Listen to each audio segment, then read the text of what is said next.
Di dalam teori keberadaan negara ada satu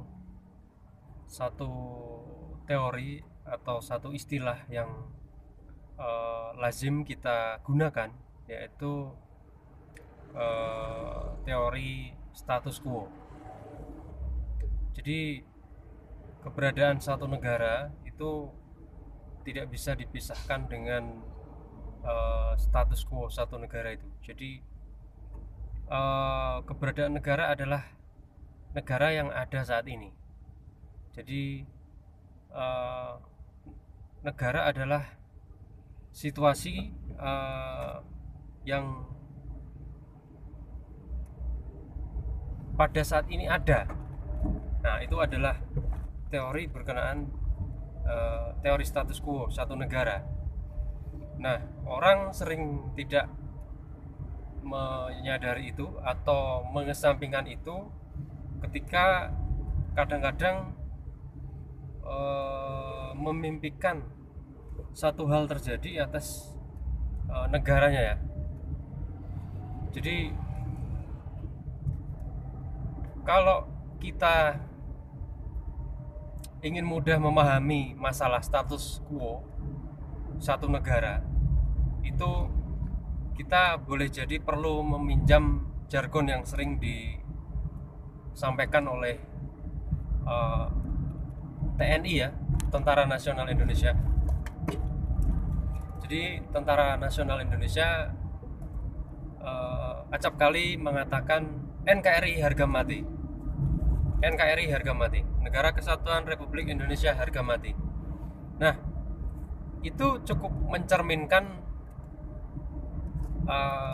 keberlakuan teori status quo dalam kajian negara ya, yang diterapkan di negara Republik Indonesia ini. Artinya apa? Memang untuk mengubah negara ini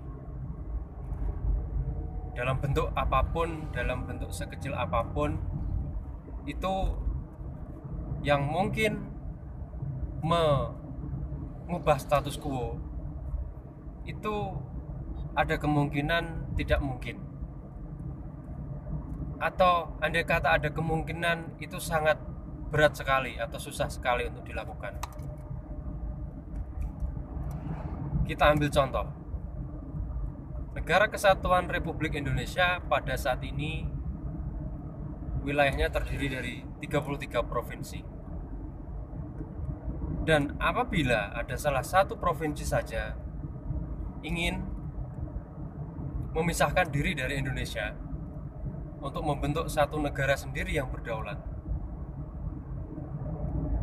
otomatis itu adalah ingin mengubah status quo ya, ingin mengubah keadaan yang ada pada saat ini. Itu aku rasa sangat sulit dan hampir tidak mungkin ya.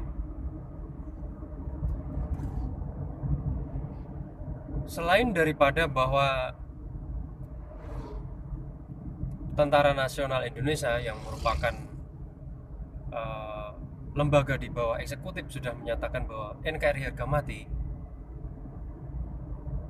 apabila kita telah lebih jauh dan lebih teliti, banyak hal akan mendasari teori bahwa pemisahan satu wilayah untuk membentuk negara sendiri itu mustahil atau tidak mungkin. Kenapa? Anggap saja kita sudah terintegrasi sebagai satu negara itu pada tahun 1945 ketika negara ini terbentuk. Maka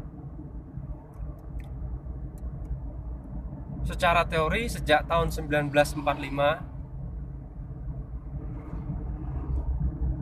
pemerintahan Indonesia yang terpusat itu sudah memberikan andil bagi pembangunan daerah-daerah di seluruh Indonesia.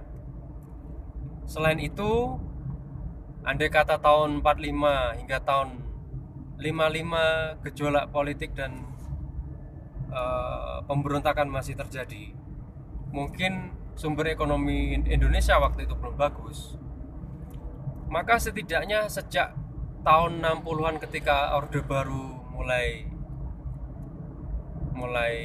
berjaya atau mulai naik hingga pada saat ini, itu redistribusi sumber-sumber ekonomi dari seluruh Indonesia yang dikumpulkan itu sudah selama bertahun-tahun didistribusikan ke seluruh wilayah Republik Indonesia. Singkatnya kalau aku mau perjelas ya, bahwa kita ini sudah terhubung ya, kita sudah terikat satu sama lain, dan kita itu dalam tanda kutip berhutang satu sama lain. Artinya kita terikat secara jasa, kita terikat. Jadi pajak-pajak dari seluruh Indonesia, sumber daya ekonomi dari seluruh Indonesia dikumpulkan, kemudian didistribusikan ke seluruh provinsi melalui mekanisme keuangan negara ya, dalam bentuk APBD. Itu artinya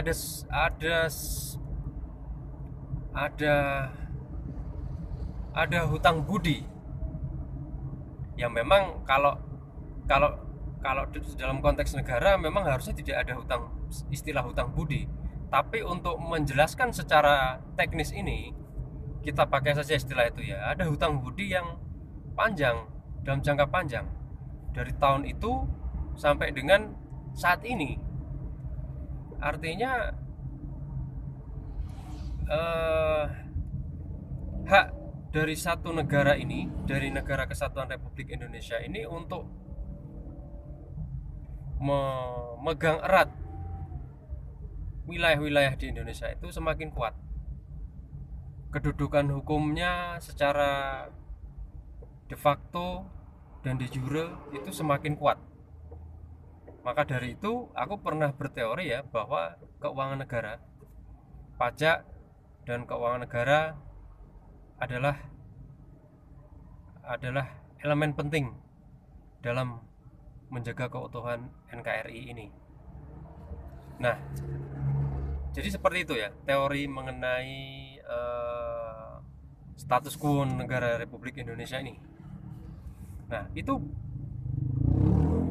baru perubahan mengenai wilayah negara. Jadi hampir tidak mungkin satu negara ini, wilayah negara ini lepas begitu saja ya, dengan mudah itu tidak mungkin.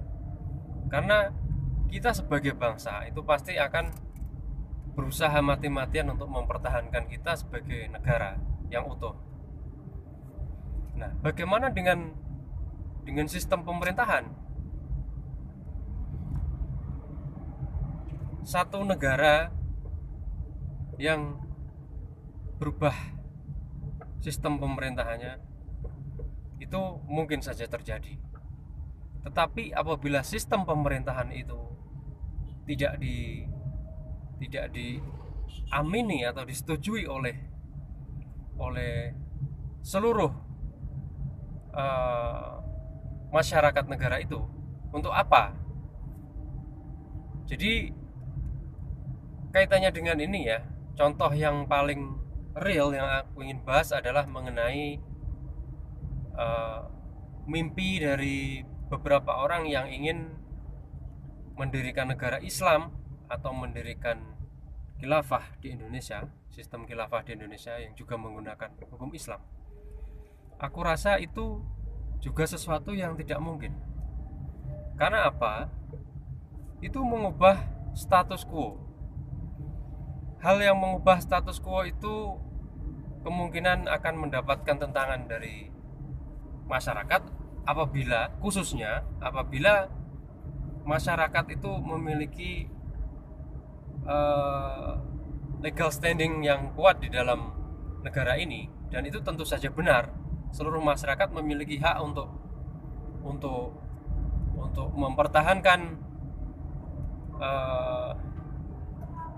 mempertahankan status quo apabila dia memang memiliki kepentingan yang sangat penting ya. Singkatnya bahwa masyarakat Indonesia Timur dan juga Papua tentu tidak akan setuju dengan sistem khilafah ataupun hukum Islam diterapkan di Indonesia. Artinya tidak akan setuju dengan sistem pemerintahan yang ingin diubah. Nah, itulah kira-kira yang perlu aku sampaikan pada video kali ini ya teman-teman ya, bahwa mengubah status quo satu negara itu tantangannya besar dan kadang hampir tidak mungkin. Jadi kita harus melihat kondisi negara itu ya. Jadi negara itu tidak cuma masalah wilayah, tidak cuma masalah masyarakat mayoritas, tetapi uniknya negara kita ini, negara Republik Indonesia ini, bahwa memang sejak awal kita itu dibentuk, tersusun oleh berbagai wilayah yang begitu luas dan memiliki latar belakang demografi yang berbeda dalam hal budaya dan khususnya agama. Dan agama itu adalah sangat sensitif. Kita akan lanjutkan pembahasan ini di video lainnya mungkin ya, teman-teman. Untuk sementara sampai di sini, sampai jumpa di video lainnya.